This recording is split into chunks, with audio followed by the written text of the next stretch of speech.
మనం ఏదైనా పని మొదలుపెట్టినప్పుడు మన చుట్టుపక్కల ఉండేవాళ్ళు రకరకాలుగా బిహేవ్ చేస్తూ ఉంటారు. కొంతమందేమో ఎంకరేజ్ చేస్తారు. కొంతమందేమో డిస్కరేజ్ చేస్తారు. కొంతమందేమో తప్పుల్ని వెతికి మరీ మనల్ని వెనక్కి లాగడానికి ప్రయత్నం చేస్తుంటారు. కానీ మనం చేసే ప్రయత్నం ఏదైతే ఉందో మన ఇష్టంతో మనం మనస్ఫూర్తిగా ఏదైనా పని చేస్తున్నప్పుడు అవన్నీ కూడా మనము మనకు అనుకూలంగా మార్చుకోవాలి. ఫర్ ఎగ్జాంపుల్ ఎవరైనా నిన్ను ఈ పని చేస్తున్నప్పుడు అరే ఇది ఎందుకురా అవసరమా అని చెప్పి అడిగినప్పుడు లేదా ఏమైనా చెప్తున్నప్పుడు దాంట్లో నిజాన్ని నువ్వు ఫ్రీడమ్గా స్వేచ్ఛతో థింక్ చేయాలి. అసలు ఈ మాటలో ఎంతవరకు నిజం ఉంది అనేది. ఎవరైనా ఎంకరేజ్ చేశారనుకో దాన్ని నువ్వు ఇంకా మోటివేషన్గా తీసుకోవాలి.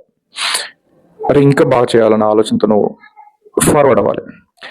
అది ఏ విషయమైనా కానీ, అది స్టడీస్ కావచ్చు, లేకపోతే కానీ ఏదైనా ఒక బిజినెస్ స్టార్ట్అప్ చేసేటప్పుడు కావచ్చు, ఏదన్నా ఒకటి న్యూగా ఏదన్నా నువ్వు మొదలు పెట్టేటప్పుడు డెఫినెట్గా రకరకాలుగా ఉంటారు మన గ్రూప్లో. అందరూ ఒకే రకంగా ఉండాలని రూల్ ఏం లేదు.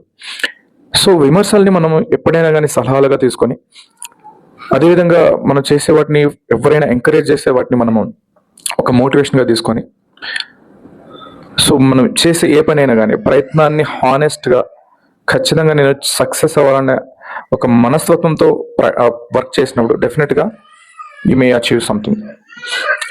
సో ఏదైనా కానీ, ఏ విషయమైనా కానీ, మనం ఏదైనా కానీ అచీవ్ చేయాలనే ఆలోచనతో మొదలుపెట్టిన ఏ వర్క్ అయినా కానీ మనం సిన్సియర్గా హానెస్ట్గా అటెంప్ట్ చేస్తే డెఫినెట్గా విల్ గెట్ సక్సెస్.